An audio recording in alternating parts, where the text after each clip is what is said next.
Today's episode is brought to you by Agrarius, a South African investor specializing in agriculture. Agrarius founders originate from the farming community and have experienced how financial markets don't understand agricultural sector needs. They have thus fundraised from JSE investors to make money work for everyone. Agrarius offers a wide range of solutions, be it working capital, new equipment, new plantings and farm purchases. Whenever there is business potential, there is a way to make it happen. Agrarius, fair funding for agriculture. For more information about funding options, visit agrarius.co.za, a product of 274 Investment Managers.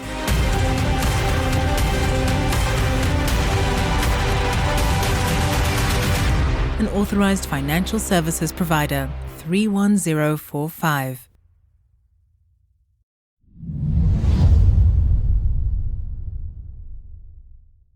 Morning, Werner. Morning, Dewald. Good to have you with us again. Morning, Werner. It's wonderful to have you with us again. We've got Werner Opperman with us. Werner is from Agrarius Investments.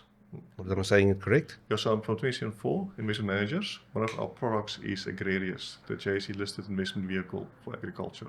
Okay, great stuff. So, Werner, you've been on the podcast before, I think twice. The first time, it was just because, and to add it, we were at school together, and it was more a catch up of what has happened since school and what are you doing? What are you actually doing now? That was in 2022.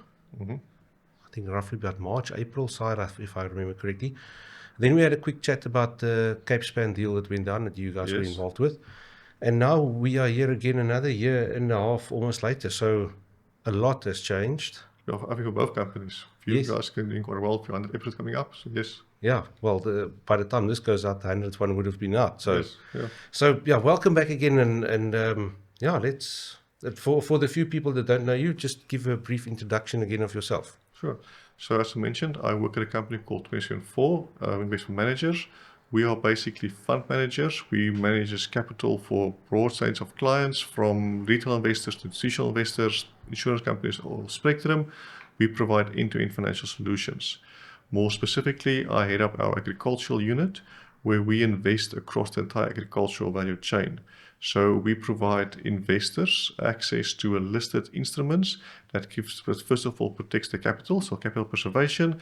Secondly, we give them a decent risk-adjusted return, and we give them impact investments, job creation, agricultural growth as a package for our investors.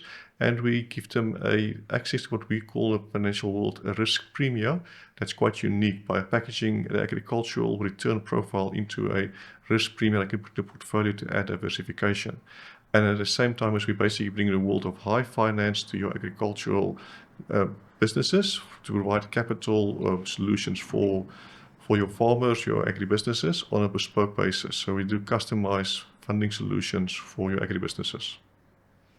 Why has that always been not a traditional investment space? Because like we've chatted previously, investors weren't normally looking at agriculture. So what triggered, it's two questions basically. So what triggered you to look at that, and then how did this whole thing come about? Sure. So let's unpack why agriculture is not always topical for investors to invest in.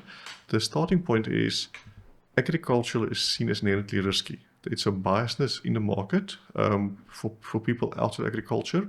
If you think about it, as most people only hear about agriculture if there's negative news. We saw the Trump tariffs, we see farm murders, we see drought. So when people see farming, they think negative. That's the starting point. So momently you're negative, you think it's not worthwhile to explore. Secondly, if you are a career analyst, you start in your career, you have to think about your career for the next 10, 15, 20 years into the future. So you need to pick a field to start specializing in. Technology, medical, mining tends to be more attractive, so more people navigate towards that environment. So there's less people with agricultural skill set on it. The other problem is agriculture can't be done on a desktop like a Bloomberg terminal, get you information. You need to get to where the agricultural activities are happening. That's extensive traveling. It's bad roads, it's difficult to get to the investment opportunity, so it takes for people to go to those spaces. And then when you arrive on the agricultural vehicle or the farm, there's a cultural clash. So a typical farmer, a typical banker don't think the same, they don't talk the same languages. So all of these aspects create call it a barrier for capital to flow towards agriculture. And that, and like it's typical economics 101, when there is a undersupply of something, the price increases to equal supply. So effectively, it means it's a good investment opportunity for you because there's less competition for the reason I just explained to you now. So it gives good return. So that's why I got involved. So I worked as a fund manager. I analyzed investments across or globally, all asset classes, alternatives, the whole spectrum, looking for the best possible investment opportunity. And based on that mindset and my background growing up in a smaller town, in an agricultural community, having understanding of agriculture and understanding of finance, I could bring the two together to package it into a single investment solution that now gives decent return, or what we call risk-adjusted return for investors, and by packaging it as an investment opportunity and then exploiting this mispriced misinformation. The idea being is by building in the next couple of years a track record where we could show to people that agriculture isn't as risky as perceived. We would be able to reduce the cost of funding to the agricultural businesses. So by making this kind of very alternative investment more mainstream in the next couple of years, it will benefit society as a whole. And we could actually see it, our initial notes were priced at JIBAR plus 4.75%. Then tap issue was now at 4.25%. And we would, well, as you mentioned, when the podcast came out, our next notes would have been issued. And we're probably going to be at JIBAR plus 385, 350. So its price is coming down already. What does that mean? So that means if you go to the banks and you do get a home loan, you would normally price off prime. So it's prime plus 1 or prime minus 1. Prime at the moment is what, 11% of the what? It's about 10.25 roughly for that time period. So prime is the rate that the banks charge their prime clients. What we in the financial world is we currently use JIBAR, which is actually being phased out for the new one coming forward. But JIBAR is the rate that banks would borrow money to each other. It's called the Johannesburg Interbank Acceptance Rate. Okay. So if a bank were to borrow money from a bank, that would be the rate. What's that base rate? The base rate is based on a 3 months, a 6 months, or a 12-month spectrum. It's currently about 7%, plus minus 7.5%. Okay. So for, if I understand it correctly, so let's say FNB wants to borrow money from ABSA for whatever the thing is. Let's say, easy numbers, R1 million. So then the interest that they will have to pay back on that R1 million would be 7%. Plus minus, yes. Yearly. If it's a 3-month period, yes. Okay, so then if yours is then running at 3.5, 4% above that, you are basically at prime. At prime basically, yeah. Okay. Which compared to other investment opportunities currently is about 9%. So it's still a decent yield investors are getting by getting exposed to agriculture. Oh, okay. Okay, so Werner, what you were explaining earlier about what made you decide to get involved in the agricultural sector, it's a bold and actually quite a brave move also to go on somewhere where people don't traditionally go. And I think you explained to us the last time we chatted that was kind of in the COVID time that suddenly people were looking for somewhere else to invest. So it's been 5 years since then. So how's it going? How have the trends been? So because we work in modeling world, statistical modeling, it has been better than our best case models has been. So once again, it's just been our models probably not as accurate, but it's been way better than expected. Our investments in general have been performed better than expected. Our growth has been quite faster than expected. The absorption has been faster than expected. So it's one of those things when you start a concept, you've got an idea when it will be, you build your scenarios, you've got your worst case, your neutral case, and your best case, and we were just lucky that it's been outside our best case parameters. Excellent. But once again, it was just pure luck. We're not taking credit for it, not taking claim for it. I think a lot of factors globally just came together and worked in our favor. So it was more luck than about Well, design. just say thank you. Isn't that fantastic? Exactly, yes. Correct, yeah. So what is the people that wasn't necessarily, that when you mentioned this the first time to them, like I said, you've worked with global players, and you said that you think agriculture is a thing, and they said, no, it's, what are they saying now? So that's why we've got a market. You've got different opinions. So I won't say I'm right. I'm not saying they're wrong. It's just that it worked out that our return profile and the risk factors were more in line in our models and we were perceived. So just our investment case just played out closer compared to their investment case. I think the guys who didn't say it's not a good investment, they probably had other investments that also did quite well. So there's a lot of opportunities. They just put in a different route, and they are talking to us now. So from the first initial investors who didn't invest, they came in our second note. They came through, so we've got now more. We call due diligences. So institutional investors doing DDs on us. They're still picking up more and more. So it's coming through to us now. Of course, we've got going on a 3-year track, or 3-year listed track record coming up now, unlisted 4+ years. Of course, we've got a track record. People are taking us more serious.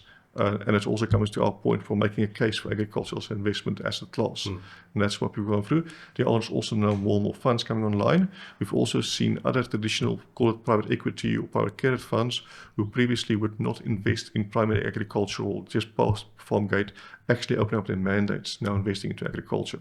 So one of that goals has been achieved by getting it a little bit more mainstreamed. Are you getting more competition? I hope so. Okay. So because our intention is, it's not about competition like a sports game. There's one winner. And in our case, there can be a lot of winners. Our argument is, we're not baking cupcakes or fighting over cupcakes. We're building a bigger cake for everyone. That's the objective. So we work with other competitors. So if we do a large transaction, if I've got 4 or 5 other agricultural investors, I can go talk and say, guys, I've got this transaction. It might be too big for my risk appetite. Let's diversify the transaction. I bring their team on for a project team and work together on this project. Especially now if we look at infrastructure in this country, we're talking billions of rands needed. One single fund can't do it, but 5-6 funds together can do it. So that's the positive around it. And that's a big part of your role, is to put those players into place to make these things happen. Exactly, yeah. And how's that going? It's going quite well. So as I mentioned, more and more institutional investors are approaching us for DDs to invest in our fund. It's a long process for them to go through the process. And then also other, call it agricultural funds, or we are engaging with them. They are starting to launch, or we collaborate with them, potentially co-invest with them, they co-invest with us. We've got institutional investors approaching us saying, guys, yes, we are invested in your fund, but if there's additional transactions, please can we come in directly on a deal level with you. And we've also spent significant time outside of borders.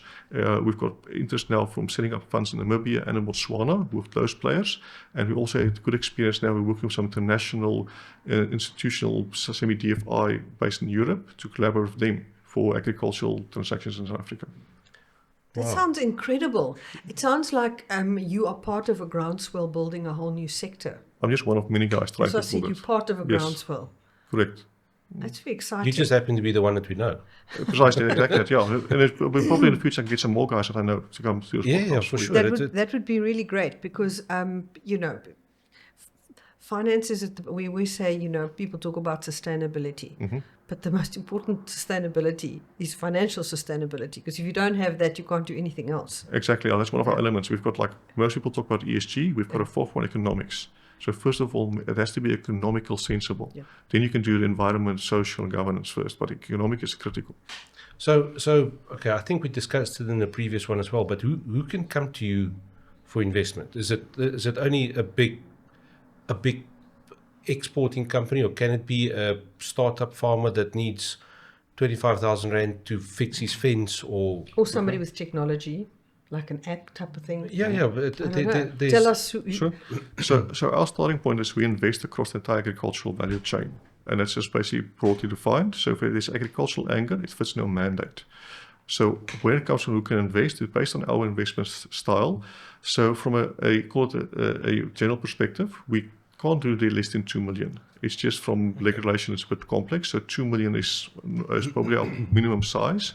Doesn't mean people that approach us. I got an application yesterday in for 200,000 Rand. It's a brilliant story. It's been here in the Eastern Cape. He was going around to farmers, buying up all their class 1, or class 2 and class 3 fruit, the smaller packaged ones, package that, and then sell it into the sponsorships and the townships. It's a brilliant business model. It's something we actually need, but unfortunately his requirements are too low for me to get involved. So that's a typical scenario we get in, and then we get guys approaching us for 250 to 400 million Rand transactions. So that's the two extremes we're getting in. So what do we do it from an investment perspective?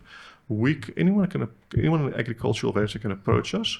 We work mostly on a project-based approach. So the first thing that we want price certainty. So I can't provide capital for you if you are growing potatoes for a Epping market, because there's price uncertainty. I can't take that price risk. Okay. So normally it will be a guy who's got an export, who's got an MGP or minimum guarantee price to a Tesco.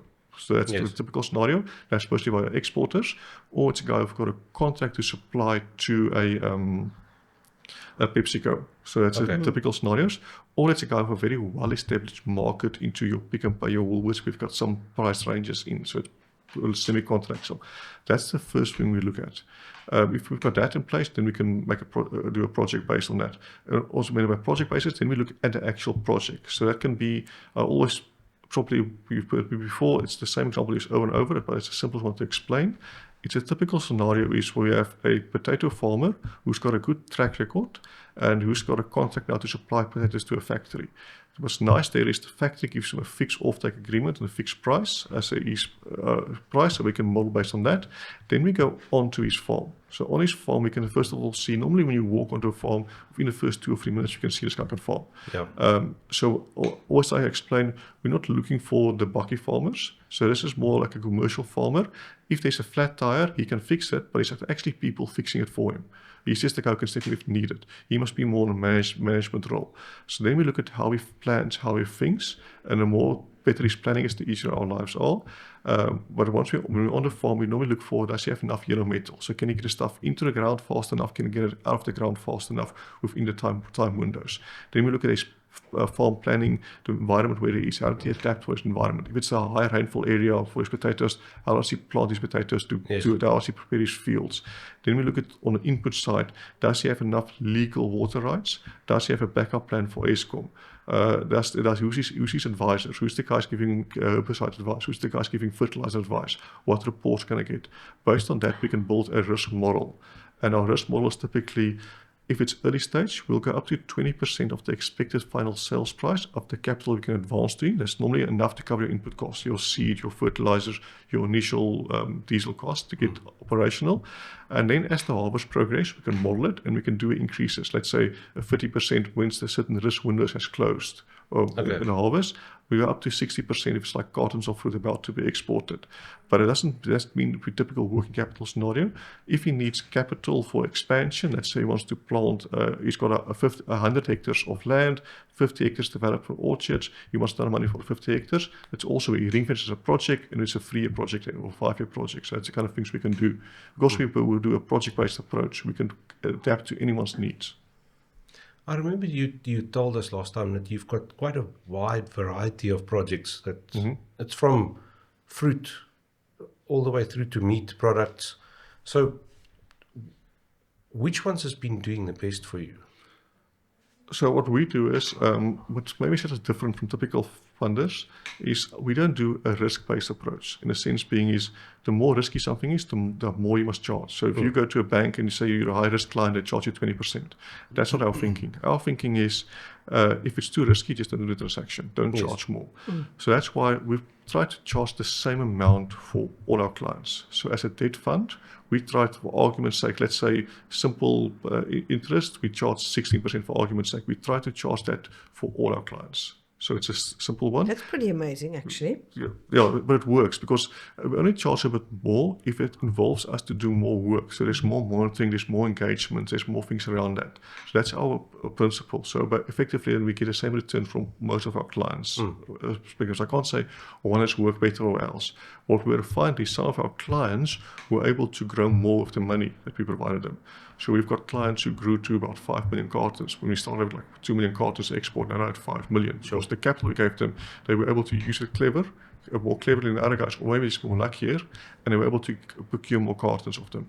Other guys were able to open more markets by saying, listen guys, I've got this capital, I'm secured. They could win contracts. They got off-take agreements in place now so they could expand in businesses. So I think we've got a few quite successfuls where we have these clients that will the capital used cleverly, they grew significantly, the cartons they exported. Other ones were able to build abattoirs, integrate more in the value chain from the entire value chain and expand that way. And we've also lost 1 or 2 clients where initially good clients, they worked quite well with private capital, but they were able to grow their business so large that banks got interested. Now all of a sudden they become a commercial banking client. Where in a typical scenario, if you're not doing 100 million plus transactions, you're almost too small for a bank to give their most skilled people to you. They were able to grow to fit into the next category where they could become a client of a bank at a more sophisticated service level. That's also for us a win. Wow. Yes, that is pretty amazing. And I was just listening to you, how you were explaining, how you fund and that you try and keep the at a flat rate for everybody. I think there's a huge opportunity and a huge need in the agricultural sector for the services that you are giving, because so often people literally need that help with production. They've got the land, they've got a market, but getting it from where it needs to go in the ground to where it needs to come out of the ground and to they really struggle with that period. We found it's like a last 10%. They've got almost everything lined up. They need a little Just that 10% little of bit. capital just to get across the line. Yes. So like everything you've explained now, you look at for instance, chemical records and soil advisors and the whole band shoot.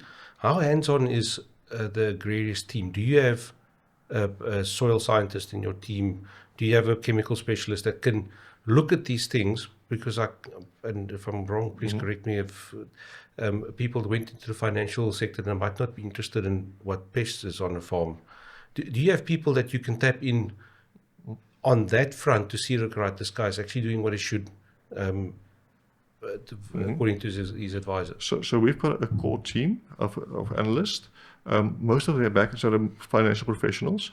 A lot of them have a farming background, so they grew up on a farm. Okay. So the one, like our CFO, he actually grew up on a farm not too far from here. Our head of legal, he stays still on the farm in the Eastern Cape. Okay. So our team has a farming background. So that's the core team behind that. And then on a project basis, we'll bring in the experts we needed. So we could say, okay, I'm analyzing this project now. What's the soil environment? So we can talk to like ACI. We do a project at ACI. They did all the analysis for us. They people do all the analysis. So we could get reports in. So we try to build project teams as needed. So our core team and build source in the skill sets as they needed. So we've got like a panel of people we use for it. That's not employed by us, but our people advisors us. Oh, okay. I think what you mentioned it, and I want to take back to something you said earlier about that your team, most of them have an personal agricultural background. I think that's hugely important, because when you were explaining about the risk in the agricultural sector, one of the things that people sometimes forget is that so often agriculture ends up being, you do it because your family's in it. There are very few other businesses that, because they're tied to land, it becomes a generational thing. So you become a farmer because your father or your mother was a farmer, and therein lies a huge culture thing too. So I would imagine when you get to a farm and you can say to somebody, I don't just have sympathy with you, I have empathy because I really understand. That must make a huge difference in how big the door opens when you arrive on the outside the door. Correct. It goes both ways. So we want to back agricultural businesses. People have a passion into it. So that's critical to it. But we have found cases where the one project we work on now, it's citrus farm operation. The guy who's now the farm manager, he was actually just a normal mechanic, a general mechanic in the industry. He started working in a small town, and he got a passion for agriculture. He took us on the farm. He knows it's about 249 hectares farm of cultivated citrus. He knows every field in detail. So you can see that even though he doesn't, his passion is there. You can't buy passion. Exactly. But at the same time, we've been on farms where the children want to farm. Yes. And that's when there's problems. And then we have to be upfront. Say, guys, we'll get involved, but the people, the next generation, their heart isn't in it. Let's be open up. It's going to be a failure. Again, you can't buy passion. Yeah, or you get to a stage where the father has got 2 or 3 sons, but he doesn't have a big enough production unit to break it up so that each can have its own farm. Yeah. So I think being honest helps a lot. By being straight for the guys, we would like to help you. This is our constraints. Please come back with a solution. Otherwise, we can't really get involved. Interesting. I've got a whole lot of questions. Okay, so if you're looking at, obviously you can't divulge who, but investments that are coming in, is it from anywhere in particular in the world, or is it general, broad? Are there trends? And also, what are those investors interested in? Yes. Are they interested in citrus, or are they interested in meat or grain or whatever? What have you seen? So I think currently the main driver is first of all yield, is return. So people are coming for a decent yield, especially from our high net individuals. They're looking for a return, so that's the main driver behind it. Our institutional investors, yes, return is a big driver, but to them it's also the impact. So it's our impact, because we're a sustainably linked instrument, we do some impact reporting, and our goal is to do impact. That's a secondary factor. But the main objective always been capital preservation and a decent return. That's the main driver why they come in. And then impact is secondary. Even though what people say, I'm just being upfront and honest to everyone. Yes. It's capital preservation first, return second, and then impact. We're lucky that in the agricultural space it's more easy to integrate it together into one package, so it works quite well for us from that perspective.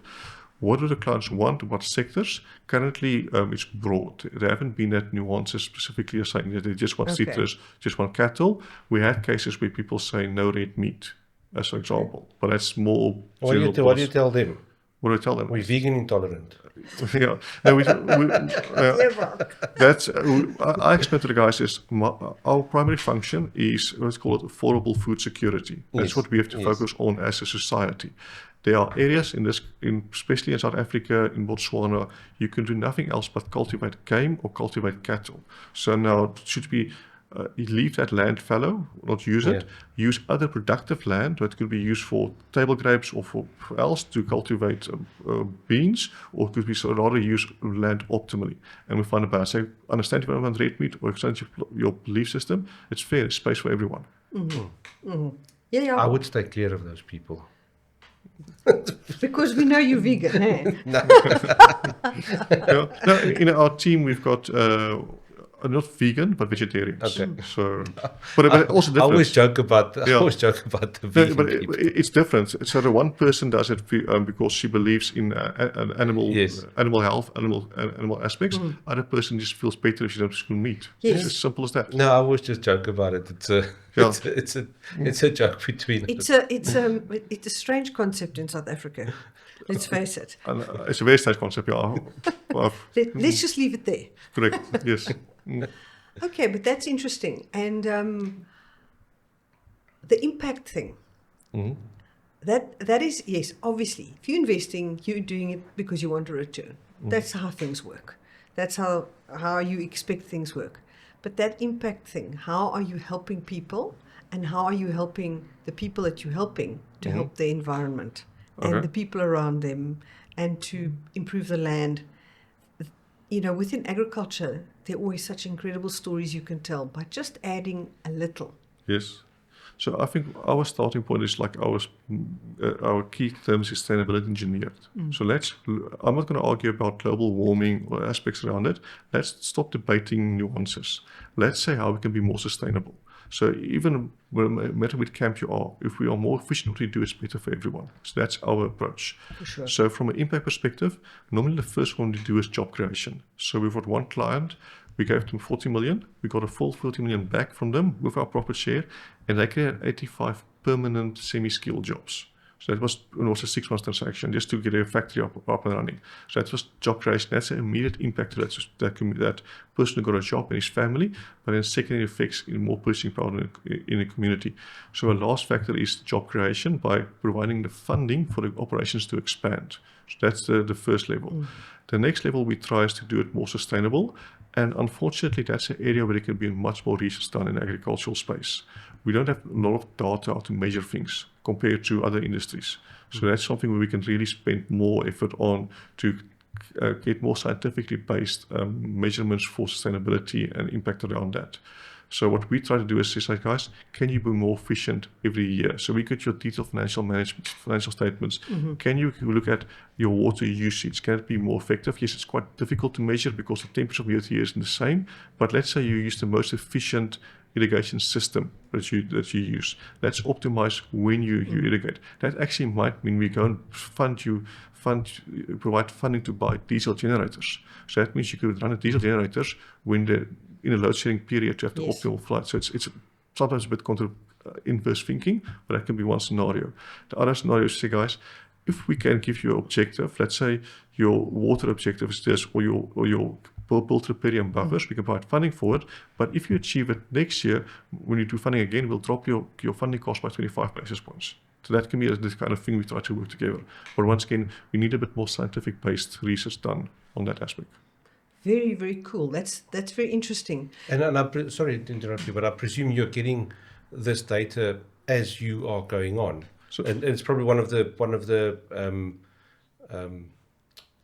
voorwaardes requirements. Yeah, one of the covenants. That Yeah. for the people that you invest in to provide you with this data. Correct.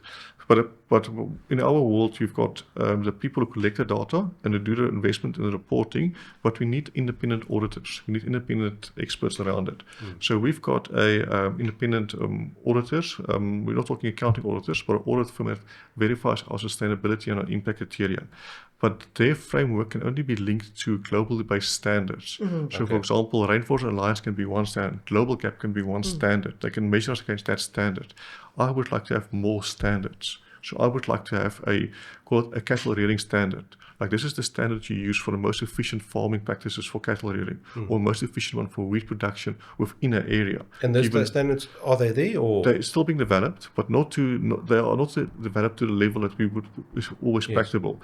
And the ones that are very regional specific. So, for example, it would be greenhouses in Mexico as a standard, but there isn't the greenhouses for South Africa. So that's the kind of things I think a global society or a global industry, there needs to be a lot of research still focused on. and So you're actually creating some job opportunities here, or development opportunities. Yeah, not me, but the industry in itself, yes. I'm with But- you, but if- but but if you- what your need, the need that you've just described, I mean, there are a lot of people out there that are looking for things to do. Yes. And here is something that's required. Listen up, guys. There's something that could be used by the financial sector that is not that impossible to do. No, it's literally a master's level study. The problem here is it's not 1 year. It's like agriculture is a 3 to 5 year cycle Yes. to get that data going. But if you look at, we were at the International Blueberry Conference now, where they had the whole worldwide blueberry What a privilege. Yes. whole study of everything for the last, how many? 2 years? Oh, the Blueberry Report. The Blueberry Report. Yeah. Would that be something that you would be able to use? Have you looked at something like that? So the report probably, I'm assuming, is production and trends. Yes. I know it's very controversial currently with some labor practices in certain countries, not SA, but where people are bringing in labor from literally overseas, not treating well. So it's like they don't have a CISA standard like we've got a CISA standard. So that's something. If it's like a CISA standard, yes, then we can use it. But in general, that reports tend to be showing yield, showing cultivar yields, area and demand. They haven't actually shown. I haven't seen it, but I assume I haven't shown the water usage per water usage, what's the best water usage, what's the best drip irrigation practices, what's the plastic packaging standards, the cooling standards. That's the kind of things we want to see. Interesting. Well, I mean, again, there's an Afrikaans expression about om te meet is om te weet. To measure is to know. Yeah, but I mean, if you're measuring, and then you can start to, whether you're in the ballpark and you know exactly where you need to be aiming at. But also maybe those international organizations, there's the World Citrus Organization, the World Blueberry, the World Avocado, Yes. there's all these maybe they don't know about what he is looking for. Yeah. And maybe it is something that they could incorporate into their yearly, bi-yearly reports that they do on these things. But if you don't know, you don't know. I'm not saying they don't know, but maybe it was not something that they thought was needed. Correct. So Yes. Interesting. Also, that the blueberry, just talking about the blueberry report because it's relatively new, that was something like 300 pages of data. So, and there was a lot of interesting stats, especially about labor also in there, in terms of labor costs from other countries, whereas Southern Africa was the cheapest worldwide in terms of labor. So that's why it's a great opportunity for investment here. That's just one of the examples. Yes. Now. So Yes. there might even be stuff in that report which could be. But World Citrus, World Avocado, all of them, those are the people. If they haven't done it yet, it's certainly something that they should look at. Yeah. Yeah. Well, we'll see. Maybe that something is available. Okay, I've got three questions, and let's start with the one we're talking about investments now. You were just at Fruit Attraction. Yes. What is and South Africa's had a lot of negative news this year, internationally, unfortunately. What is the international view on South Africa in terms of investment? So there's probably two angles. So I think from an agricultural perspective, the most people are engaged there are just looking for a product. They're just after our citrus, after our table grapes, after what we produce, because they're looking for food security for their people. Yeah. So that's the one angle. So from them, So they're buying. They want to buy. they're buying. They just want to see. Listen, can it be produced? Is that mostly on the short term as well, like a 12-month, 24-month cycle they're looking to forward? As long as they can see there's product available and they can see we can get it out of the country. Can we get it to the harbors? Is the harbors working? Is there shipping lines? Is there containers available? That's the main thing they want to see. As long as you can see that's available, they're quite comfortable on it.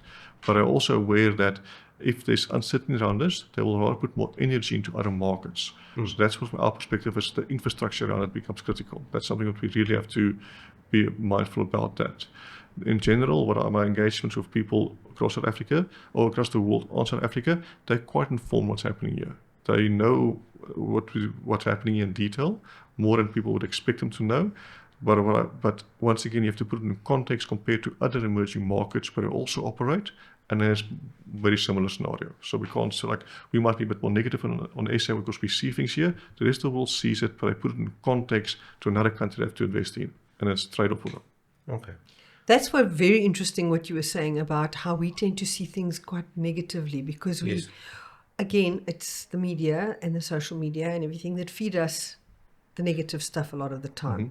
And interesting again, when we've had the opportunity in the last couple of months to rub shoulders with international people that come to South Africa, you listen and you actually hear people say, actually, brand South Africa's not as bad as you think, not as gloomy as you think. Well, at the Blueberry Conference, there was a couple of international people that they stipulated that this is the best place to invest now in Southern Africa. Yes, yeah. Because once again, like short-term projects, they do a project, control a project, and can get a product out. For those guys, there's plenty of opportunities. Interesting. So, now that we're talking about infrastructure and all of these things, is that something that Agrarius could be involved in? So to have like a public-private partnership with a government entity to provide funding for something like plug points at the harbour or cranes or something like that. It's an example. So those discussions are happening, but it's not happening just at Agrarius. So we are part of some other industry players who are having those discussions. So we would have the discussions with some of the role players or stakeholders to see how we can help with funding models that could fund those projects. So those things are, call it a national level, those things are happening. And Agrarius, just like the other banks, would be keen to provide funding in that scenario. So those discussions are happening. Good to know. So has anybody approached you? You don't have to mention names, but have you been approached for something like that? I've been from our side initiate some discussions with people because I know they're happening. And as I mentioned, we had discussions with European-based firms. I know of mandates being allocated to guys who have become operational in the logistics space, specifically focusing on getting agricultural produce to harbors. So those things are happening. That could be quite interesting, especially now with our rail opening up a little bit. When we will see it, we don't know, but that is going to take a lot of money to move that through. Correct. Yes. Okay. Exciting. So those are two of the questions. Right. So the next one, carbon credits. Is that something, because it's something that's floating on the wind, but nobody knows what they. Well, we don't really understand it. It's pretty blunt. Yeah, we've got a very broad level basic idea of how it works. With you talking about environmental sustainability, all those kind of things, is carbon credit something that could play a role going forward? So yeah, I think it's a critical role, but it shouldn't be a project that's designed to do carbon credits. The carbon credits must be additional to the project. Then it will work.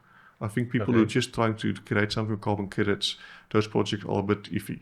In a sense, being if that, let's put it one back. The idea of a carbon credit is based on the economist Ronald Coase. So he says, my right to clean air and your right to pollute, we must find a barrier between the two by putting a price onto it. The other argument is there was another economist, Pigouvian tax. So his argument also is actually an example, was over 100 years old now, but it's about farming. So if you've got a locomotive that's going on a railway, driving towards the harbour, and the old-fashioned locomotives with steam engines, they had sparks, and they set a farmer's field on fire. Everyone would say, listen, but the transport company must compensate the farmer for that. Okay. But what if that locomotive was transporting the farmer's wheat? So that's the debate we're having now. So that was the thinking pattern. So carbon credits is linked to that, where we need economic activity, we need production, but it creates pollution. So the people who want a product don't want a pollution. So we have to find a fine balance. The idea of carbon credits is to add a price to the production cycle, and that price can be used to offset the pollution. So that's the idea is quite brilliant. It's the implementation that's quite difficult. It comes back to my argument in the measurement of it. So we currently in the carbon credits, people are arguing almost like, are we using centimeters or inches? That's the debates we're currently having. You've got different standards of carbon credits. So you want to call it gold standard. So if you do a project, try for one of the gold standard will last the longest. But which one is that? There's a bit of uncertainty around that aspects. The second problem is, in South Africa, there's not many buyers of carbon credits yet, although in Europe there is. So if you generate carbon credit, it's something that needs to be bought in Europe. So to me, it's a difficult market that doesn't exist well. What you could perhaps do is, we've got bigger firms to get involved. Let's say a multinational player could be, for example, say, a fertilizer company, or can say, okay, you're generating carbon credits, you can pay for your inputs from me for carbon credits. They can go and sell it in their main country, and that could be creating a market for it. So until there's a decent market and a certainty around how to measure of carbon credits, then it will take off. If let's say I've got a farming production unit now, and I come to you and say, Werner, I need whatever amount of money. I don't want to increase my yields. I don't want to build a new pack house. I don't want to invest in infrastructure or buy new land or whatever the story is. I actually want to start farming smarter so that I can build up a stash of carbon credits in the background. Is that something you could look at? Because I don't know, I think last price I heard a carbon credit something like 21 Rand. Or it depends which standard you use. Yeah. But if you start farming now, because also it's not something you start today and tomorrow you can start earning money from carbon credits. Before this thing is like, it's already a hot topic, but that somebody can start, you guys can help him to start building up a carbon credit piggy bank, if you want to call it that, so that in 10 years, 15, 20 years time, that is worth a lot of money for the grower and for yourself. Is that something that can be done? Because I don't know. So we will get involved on a project to see if the project on its own is sustainable and makes sense. So if the project can work without carbon credits, we'll definitely get involved. I'll see the carbon credits as an additional thing. So if he needs funding for netting, or needs funding for planting different row crops, then it's a commercial decision as that crop makes sense and there's a market for the produce, then we can get involved. The carbon credits is like a bonus to him. That's our approach at this kind of point in time. It might change in the future when it's more certainty on carbon credits. Okay, so at the stage that carbon credit will purely be a bonus to the person that you are helping. Exactly. Yeah. So it's not something that you are really per se interested in at the moment. No, we're exploring it actively. So we're looking at a lot of these aspects. We've even looked at, can we help generating a standard for a farmer just to use less diesel to generate carbon credits, like having more of smaller tractors, or providing funding so it is to redraw the roads on these farms so if you travel less and use less diesel, those kind of aspects. So we explore all those aspects for carbon credit generation, but we haven't found one that's called investment grade solution yet. Okay. Well, it comes back to the standards that exist. Interesting. So who's going to help with that? To me, it's a free market. The ultimate solution is to create a free market needs to create the opportunity for people to explore it. So the property legislation needs to create more penalties for polluters, heavy industrial polluters. So we create a demand for the carbon credits. And once that demand is there, then more people, more scientists, more researchers would focus on generating standards. And then make standards more simplified. The consultants will arrive. They will start approaching farmers like, guys, just continue to do. If you make small tweaks, we can get you carbon credits. That's the scenario how I see it will play out. Interesting. So there's a real gap. Exactly the same with the previous one. It's all about the standards. Yep. In all aspects. Yeah. Wow. There's a lot to think about here.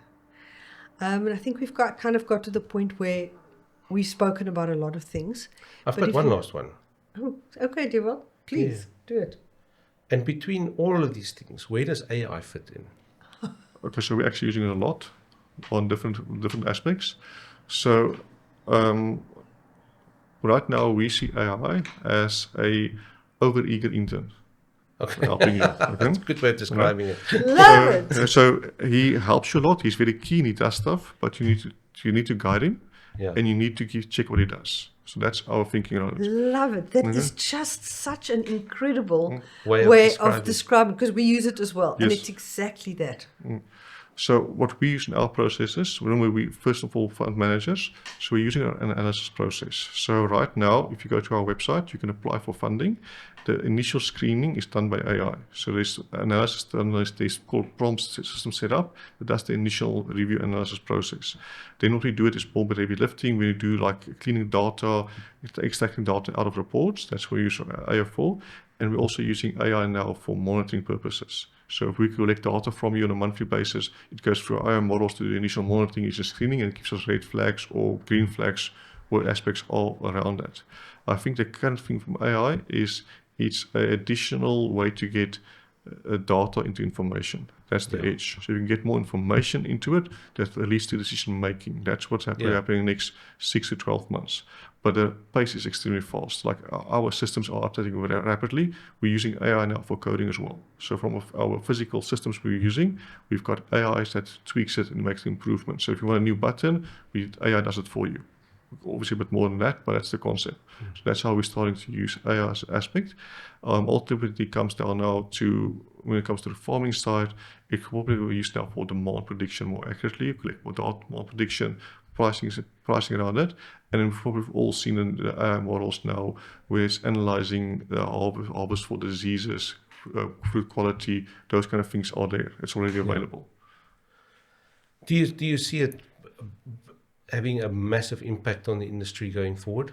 Yeah, definitely. And how would AI affect Omjani sitting on his farm in the Karoo? That's quite simple. Well, let's go to, let's use the fruit industry, because it's actually a company here in Wellington, I cannot mention names, but they do pack lines. Yeah. They've got the automated pack lines. They've got systems you put in, it's like an eye, it scans the fruit. Yeah, the cameras, It's pretty expensive, like 50 million. Yeah.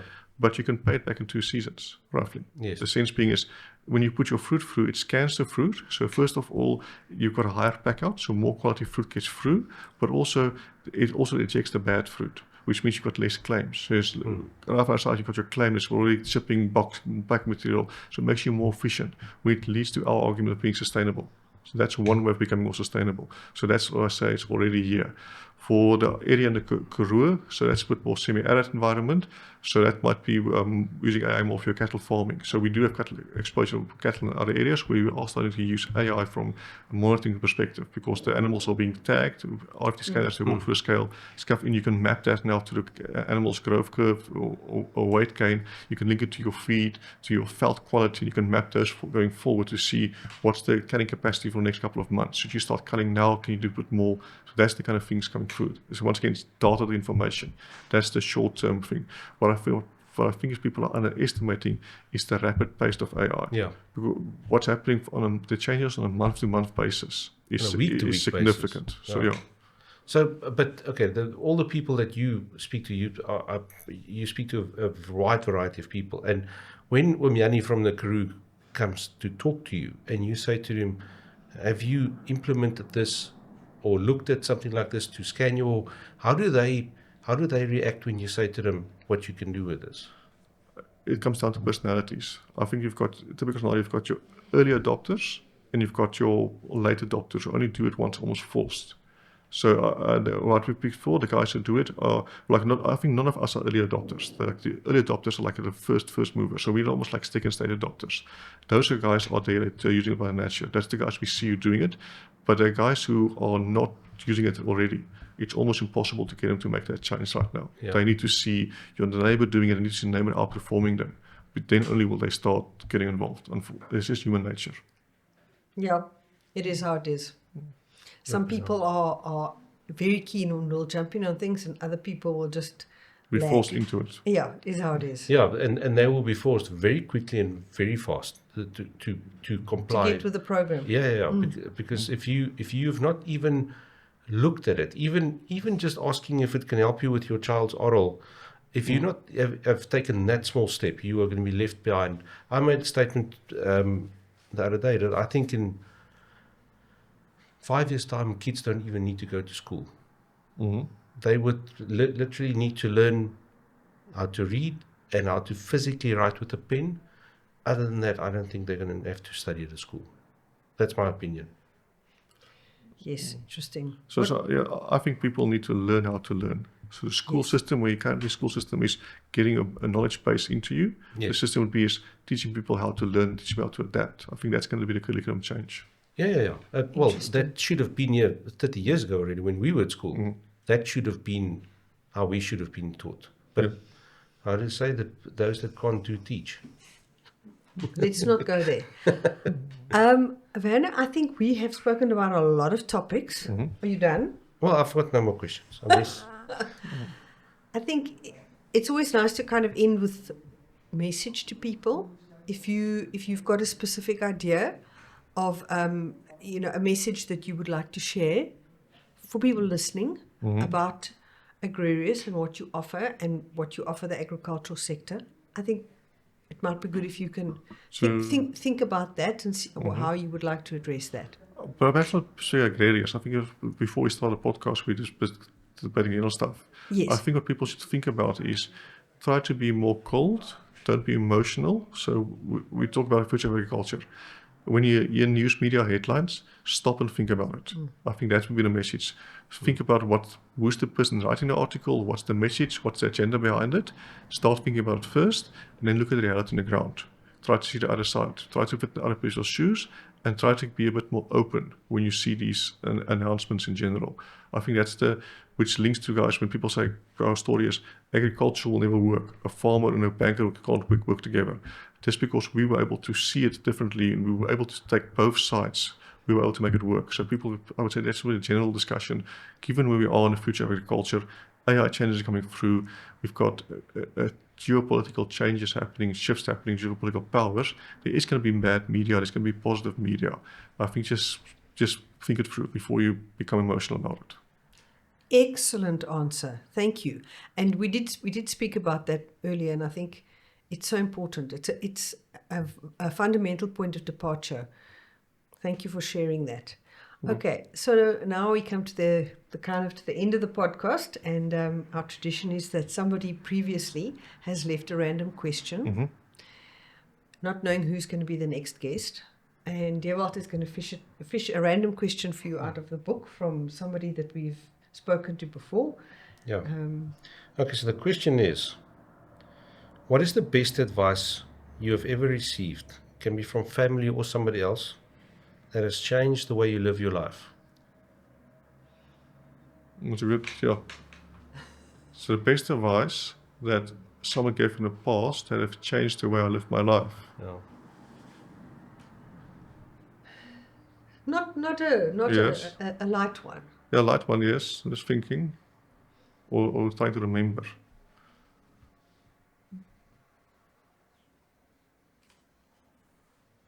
I would say, with every person you meet, try to learn something from them.